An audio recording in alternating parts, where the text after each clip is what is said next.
All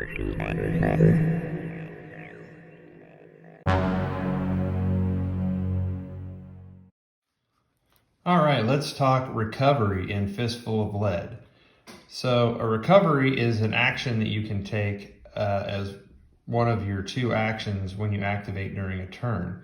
However, if you take the recovery action, it has to be the very first thing you do. So you can't shoot and then try to recover, or move and try to recover. It has to be the very first thing you do. Here are 6 different states you may find your miniature in. We have completely fine, fully functional. I got a shock marker. We got a down and wounded, wounded and shock, shock and wounded, and down. So this first guy, there's nothing really wrong with him. He's no need to make a recovery roll for him. This guy has shock. So shock in this is a -1 off of everything you do. It's off of your movement, off of any rolls you make, whether that's shooting or close combat. It's kind of like a temporary wound that you can get rid of. So how do you get rid of shock with the recovery? Well, this miniature can either do nothing with both of his actions and a single shock will be removed. So he had multiple shock markers. If he did nothing, he can remove one of them. He has the option of rolling to get rid of that shock. To do that, you have to have a 6 or above. If you make a 6 or above, you remove all shock on your character. So even if he had 3 markers on him and he made the roll, all of them would come off. Now, this is a risk-reward thing. For every shock marker that you have is a minus off of your roll. Basically, any markers that you have on your miniature are a minus off their roll. If he fails, then he can do nothing else. He can't take that second action that he normally gets. If he makes it, he'll remove the shock and still has one action to do something, whether that's shoot or move or whatever. Another option is you can play the Queen of Spades. The Queen of Spades will remove all shock from a figure. Now you could also, of course, use an ace as a Queen of Spades, as it is a wild card. And don't forget your 2 and your 7 cards. These are great because you can give a reroll. So if you did miss that shock roll, you could reroll it, or in the case of a 2, roll 2 dice to get rid of it. This miniature is down and wounded. He's just been shot probably and fall down. You must make a recovery roll if you're wounded. If you have just shock on your miniature, you have the option of going about your life, moving around, but you have that minus for every shock marker and every wound marker you have that are rolling around.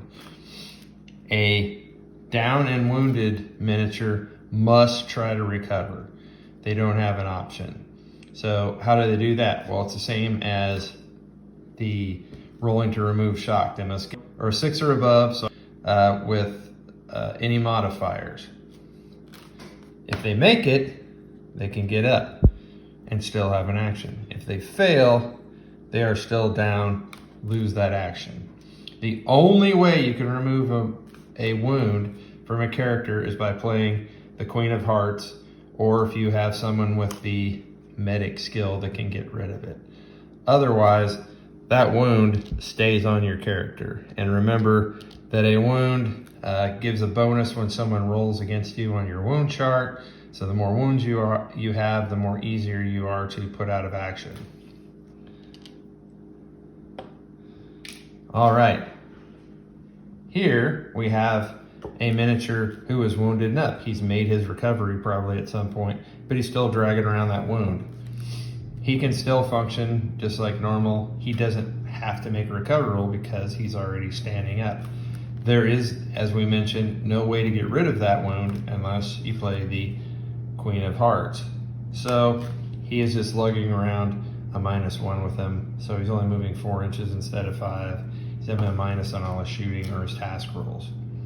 Nothing to be done with him unless you have the Queen of Hearts or an ace you'd like to be the queen of hearts. This one has a shock and a wound, so at the beginning of his turn, just like the other guy who just had shock, he could try to remove that shock either by trying to roll it off by using the queen of spades or another card or an ace to be the queen of spades, or by using your other dice to modify. If he's successful, he gets rid of that shock, stays wounded, but got rid of the shock. So again, he could do nothing for the turn, use both actions to get rid of the shock. He could try to roll it off or use the queen of spades to get rid of it. The wound stays. Finally, you may have someone who is down and from a wound and shocked. So for this guy, he has to try to recover because he is down. There is no other option. So he can roll the dice and try to get up, trying to get a 6 or above. Now minus the two minuses here, one for the shock, one for the wound, keeping in mind that if a modified roll ends up with being a 1, your character is bled out and they're removed from the table. So if this person is successful, you remove the shock, he gets up, still wounded. If he fails, stays down. Now, here's where some special cards come in handy that can be a little bit different from what you might normally do. So if you were to play the queen of spades, which automatically gets rid of your shock, the character is still down because all he did was get rid of his shock. Now the player can try to make a roll to get up from the prone position. If they pass, they can continue with another action. If they fail, they are still down. If a player were attempting to use the queen of hearts, you would get rid of the wound.